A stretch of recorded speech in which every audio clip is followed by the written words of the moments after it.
As Detroit prepared to host New Jersey in the conference semifinals, they were confronted with the painful reminder of how last season ended, a humiliating defeat at the hands of the Nets. Last year we were the number one team in the Eastern Conference going into the playoffs. And, they swept us out. They're a team that really dominated this conference for 2 straight years. And to get to where we are now, you got to go through them. We're set for Game 1 of the Eastern Conference semifinals between the Pistons and the New Jersey Nets.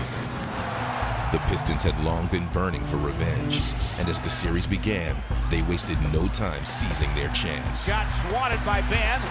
Memo has it to Rip. Rip up the right side, alley-oop to Tayshaun for one fine jam. Holding the Nets to just 56 points, Detroit raced off with Game 1. Left corners to Jefferson, a rainbow 3 way short. Chauncey with a board, forecourt to Tayshaun, flipped it up, back over his head. You know when it's going your way, George, when you can make a shot like that. And after a slow start in Game 2, the Pistons would roar past New Jersey once again. Ahead for Rip, alley-oop, and the throwdown from the big fella. Chauncey with a drive, flips it up and in. That's a big-time basket right there. They were down 12 at the break and outscored the Nets 61-34 in the second half. 2-0 Detroit, heading to New Jersey. We take it as we still got a long way to get to where we want to get to. We can't relax.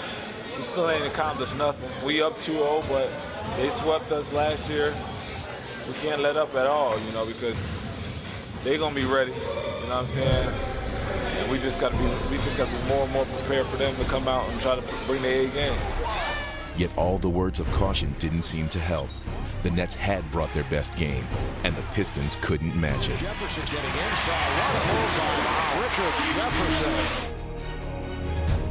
We probably got a little too overconfident in how easy the games were here in Detroit. And so when we went to New Jersey, we may have slacked off a little. The Nets 82, the Pistons 64. So the Nets bounce back after the 2 losses. And so that gave them some energy, and that gave Jason Kidd the freedom to do a lot of other things. Then their crowd got into it. So we found ourselves 2-2. As the Nets win both games at home, wire to wire over the Detroit Pistons, and have tied the best of 7, 2-2. Unfortunately, the first 2 games were too easy, and we got a little full of ourselves, and they brought us down to earth pretty quickly. So now, all of a sudden, it becomes a 3-game series. Full house at the Palace. This is the pivotal Game 5. Though the first 4 games had all been blowouts, this contest would be a tense drama. The Pistons surged to a fourth-quarter lead, but they still weren't able to shake the Nets as the teams battled for control of the series. And as Game 5 entered its final furious moments, New Jersey was coming on strong. Jason Kidd all the way. What a play by Kidd. Jason Kidd gives the Nets the lead with 1:08 to go. With New Jersey leading by 3 and just seconds left in the game, only a miracle could bail out the Pistons.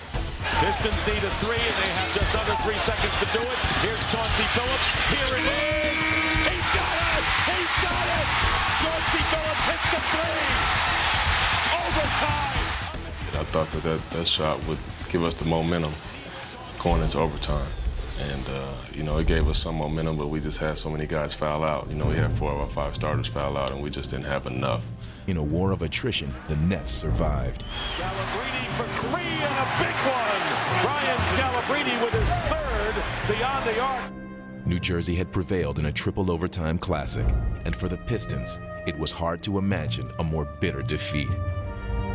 There's maybe only one other Game 5 that was as disappointing as that one to me in my entire life, and that was Isaiah with the pass that Bird stole in Boston. That was a Game 5 as well.